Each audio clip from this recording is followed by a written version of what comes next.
Hi friends, welcome back to our channel. నేను మీ మాధురి. ఎలా ఉన్నారండి? అందరు బాగున్నారా? ఈ రోజైతే నేను సొరకాయ కర్రీ చేస్తున్నాను. సో ఇదొచ్చేసి మాకు ఇంటి దగ్గర నుంచి అత్తయ్య పంపించారనమాట. సో మీకు చెప్పా కదా, నాకు వెజిటేబుల్స్ అన్ని మ్యాక్సిమం అక్కడి నుంచే వస్తాయని చెప్పేసి చాలా టేస్టీగా ఉంటుందన్నమాట. సో ఈ సొరకాయ కర్రీ వచ్చేసి మనకు చపాతీలోకి కానీ రైస్లోకి కానీ మనం ఎలా తీసుకున్నా చాలా అయితే బాగుంటుంది. నేనైతేనేమో పీల్ చేయననమాట. తొక్క తీయను. నేను తొక్కతోటే చేస్తాననమాట ఎప్పుడైనాను సొరకాయ కర్రీ. సో మనకు అలా అయితేనే మనకు ఫైబరు ఉంటుంది. టేస్ట్ కూడా చాలా బాగుంటుందండి. చాలా లేతగా చిన్నగా ఉందనమాట. సో మనకు ఇట్లా ఉన్న కాయలైతే మనకు కర్రీ కూడా చాలా టేస్ట్ బాగుంటుందన్నమాట. సో ఇలా అయితే నేను సొరకాయ మొత్తాన్ని చిన్న చిన్న ముక్కలుగా ఇలా అయితే కట్ చేసుకున్నాను. ఇలా కట్ చేసుకున్న తర్వాత మనకి ఇందులోకి వచ్చేసి ఒక స్మాల్ సైజ్ ఆనియన్, కొన్ని పచ్చిమిర్చి. సో మనం పచ్చిమిర్చి అనేవి కొంచెం ఎక్కువ వేసుకున్నామంటే మనకు టేస్ట్ అయితే బాగుంటుంది. సో ఫైనల్గా నేనైతే సొరకాయ ముక్కలు అయితే ఇలా అన్ని కట్ చేసుకొని పక్కన పెట్టేసుకున్నాను. నెక్స్ట్ వచ్చేసి ఇందులోకి ఆనియన్, పచ్చిమిర్చి కట్ చేసి పక్కన పెట్టేసుకున్నాను అనమాట. సో ఇది వచ్చేసి పల్లి నూనె, గానుగ నూనె అంటారు కదా, అది అనమాట. నెక్స్ట్ వచ్చేసి కొంచెం ఆయిల్ వేసుకొని మనకు ఆయిల్ ఎక్కిన తర్వాత మనకు ఆవాలు, జీలకర్ర ఇవన్నీ కొంచెం మనకు ఫ్రై అయిపోయిన తర్వాత మనం ముందుగా కట్ చేసి పెట్టుకున్న పచ్చిమిర్చి, ఆనియను ఇవన్నీ అయితే వేసాను.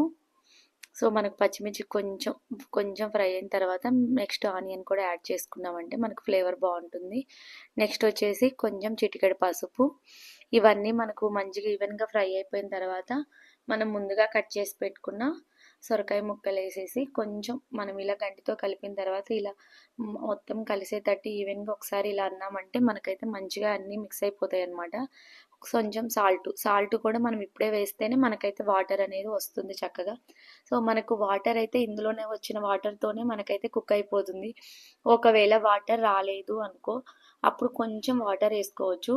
సో మనకు ఇవి న్యాచురల్గా మనకి ఇంటి దగ్గర నుంచి వచ్చినాయి, మంచిగా వచ్చినాయి కాబట్టి మనకు వాటర్ అనేది ఇందులో కంపల్సరీ వాటర్ అయితే నాకు వస్తుంది.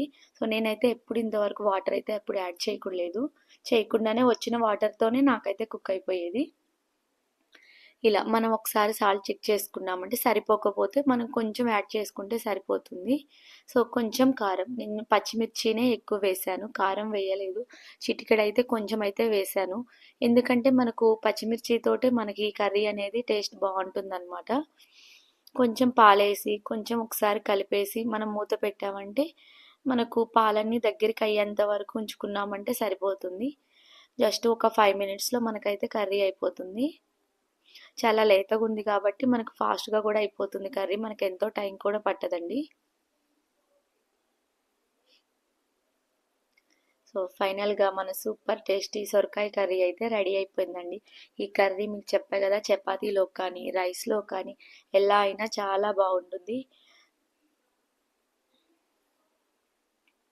సో ఇలా మొత్తం మనకు దగ్గరికి అయిపోయిన తర్వాత మనమైతే స్టవ్ ఆఫ్ చేసుకున్నామంటే సరిపోతుంది. సో మీకు కూడా నచ్చిందంటే మీరు కూడా ఒకసారి ఈ సొరకాయ కర్రీని ట్రై చేయండి. సో మీకు ఎలా వచ్చిందో కర్రీ నాకైతే కామెంట్ చేయండి.